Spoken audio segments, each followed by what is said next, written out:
Hello, bachcho. Let's read a given question. The question says two blocks A and B, each of mass m, are placed on a smooth horizontal surface. Two horizontal forces F and 2F are applied on the two blocks A and B respectively, as shown in the figure. The block A does not slide on block B. Then normal reaction acting between the two blocks is. So option A given है F, option B F by 2, option C F by root 3, option D 3F. So इस question का जो की concept we need to understand is the concept of internal and external forces.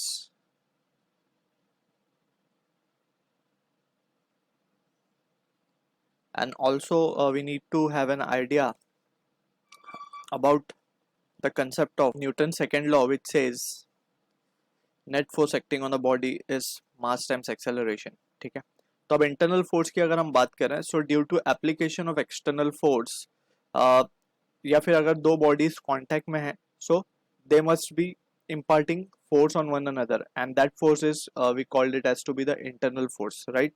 So internal force system के within लगती है, and external we applied externally. जैसे कि यहाँ पे अगर हम सिचुएशन देखें तो ये F और 2F are the external forces. अब इंटरनल फोर्सेस के बारे में हम देखते हैं कि कौन सी होगी. सो यहाँ पे हम समझते हैं, अगर हम इन दोनों ब्लॉक्स को थोड़ा सा अपार्ट करके बनाएं,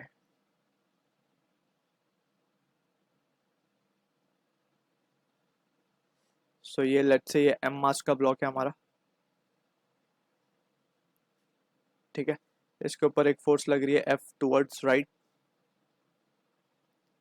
एंड ऑल्सो हमने देखा कि 2F force on this block is been imparted.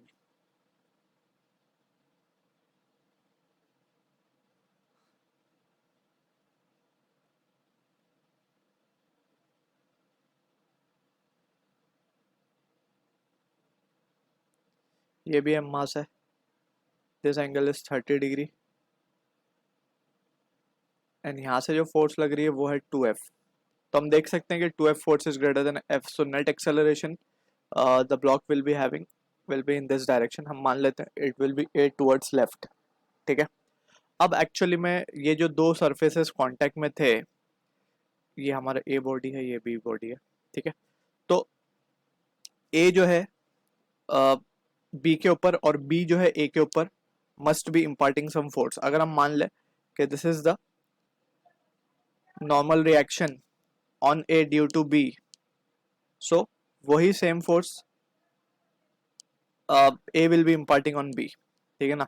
दोनों का मैग्नीट्यूड सेम होगा, डायरेक्शन अपोजिट होगा, क्योंकि जब हम इनको देखते हैं जॉइंट कंडीशन में, सो बोथ ये दोनों फोर्सेस आपस में कैंसिल आउट कर रही हैं, वरना मूव हो जाते हैं ब्लॉक अलग अलग, लेकिन यहाँ पे मूव नहीं हो रहे. दैट मीन्स के both forces are cancelling each other. And by Newton's third law भी हमें पता है कि बॉडी हमेशा equal and opposite force impart करती है, right, and that forces must be of same nature. तो यहाँ पे दोनों ही फोर्सेस नॉर्मल रिएक्शन है, ठीक है. So from this we can say now कि अब हम दोनों बॉडीज को इंडिविजुअली एनालाइज कर सकते हैं. सो अगर हम इस फोर्स को देखें तो इसको थोड़ा सा अंदर बना लेते हैं हम. इसके दो कंपोनेंट कर सकते हैं हम. ये एंगल हमारे पास 30 डिग्री है, तो ये भी 30 डिग्री हो जाएगा, तो this will become 60 degree, right. 60 degree होगा तो इसको यहाँ लिख देते हैं. सो दिस विल बी, ये है हमारा n, तो ये हो जाएगा n cos 60, ये हो जाएगा ऊपर वाला n sin 60. सिमिलरली इसको अगर थोड़ा अंदर बना ले, और नॉर्मल रिएक्शन हमेशा परपेंडिकुलर लगता है सरफेस के, ये भी चीज़ हमें ध्यान रखनी है. सो यहाँ पे हम देख सकते हैं this angle will be 60 degree, sorry 30 degree होगा ये. सो this angle will be 60 again. देख सकते हैं हम ट्राइंगल से भी, ये एंगल होगा 60, so this angle will become 30, so this will be 60 again. So यहाँ पे भी इसको अगर हम फोर्स को रिजॉल्व कर लें, नॉर्मल रिएक्शन को, तो n cos 60 नीचे की तरफ लग रहा होगा n sin 60, ठीक है. अब यहाँ पे हम इक्वेशंस लिख देंगे.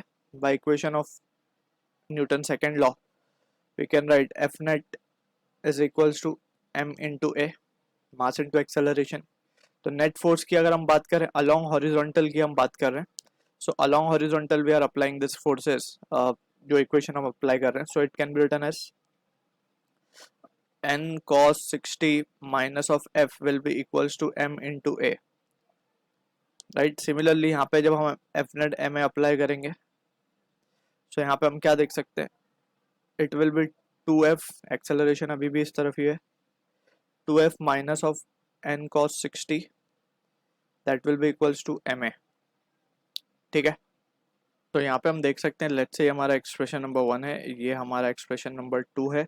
सो अगर हम देखें तो एल एच एस दोनों के इक्वेट किए जा सकते हैं because R H S is same. So यहाँ पे हम लिख सकते हैं n cos 60 will be n by 2 minus f will be equals to 2f minus of n by 2. So यहाँ से हम देख सकते हैं कि n is coming out to be 3f. So this is the normal reaction force acting between the two blocks. So options को अगर देखें तो D will be the answer for this question. I hope you understood the solution. All the best.